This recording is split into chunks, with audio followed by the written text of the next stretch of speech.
Oh, we're on. Okay. We're on. So, welcome back to Rudolph Cooks. We are finally getting around to doing my grandmother's macaroni and cheese. I have the cheese. Your choice of cheese may vary. I've got some local Sweetwater Valley Farm and some inexpensive Aldi Colby. I happen to like Colby, so that's what we're using. I'm going to cube this up, and then we will proceed with the next parts. We're recording. Okay, for this to proceed, I need scissors. This is too difficult without them. Naturally, we're going to need pasta. My grandmother would traditionally have used shells. Strangely enough, Aldi did not have shells, but they have these nice Priano Oriacetti, which are pretty close, and I happen to like them. These are to be cooked for 10 minutes. We're going to undercook them a little bit because they're going to go in the oven. So these are going to go in the boiling water as soon as it comes back to a boil. And then we will be putting... We did get the cubing of the cheese done during the break. So we will come back for the next stage shortly. Thank you. Where we go? Okay, one of the things that you have to do to get this to set up right is you have to have eggs in the milk that you're going to use. Well, you'll see it when it happens. So... And I'm going to, this is Nina, by the way, I'm going to add that this is very different from how I make mac and cheese. And this is not Velveeta shells and cheese out of a box. It's not, well, and it's not your regular southern mac and cheese either. Like, I make mine homemade, by the way. So I feel like I should say that since Ted just implied that I make shells and cheese out of the box. I didn't mean to imply that, but this is definitely not that particular thing.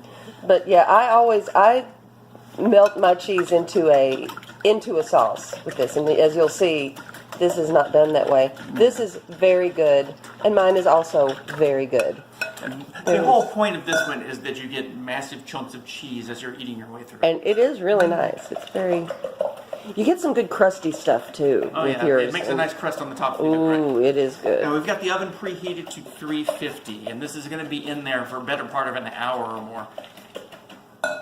Okay, we've got 5 minutes on the pasta, and then we can start putting things together. We'll be back, and we have finished the pasta, which is now just going to kind of go on top of this, and then we kind of. Get back in there. No escape for you.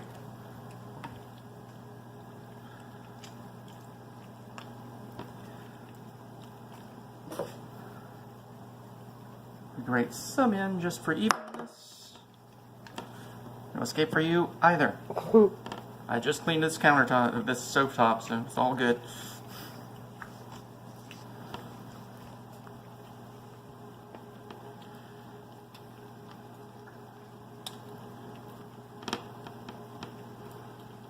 Okay. Back in there.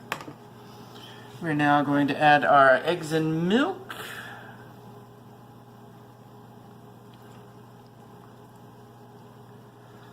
And because we've already mixed those together, it should help all the rest of this kind of even out. And we kind of want it to come out so that there's just a kind of an even surface. We're going to get a little less even surface than usual, it looks like, but we'll see what we can do about that.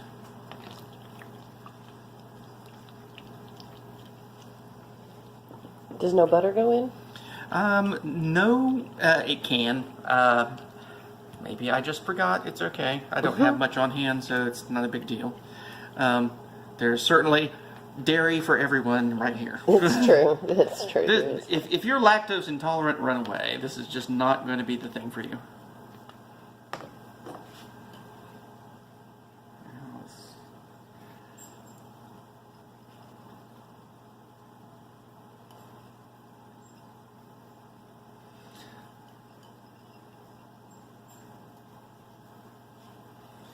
And this is going to go in the oven for an hour or so.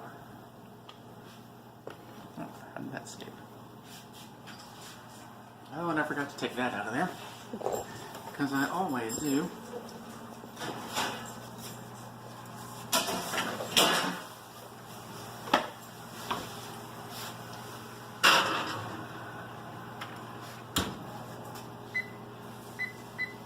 for an hour, and we'll come back when it's done. Let's go. Okay, well, it's time to.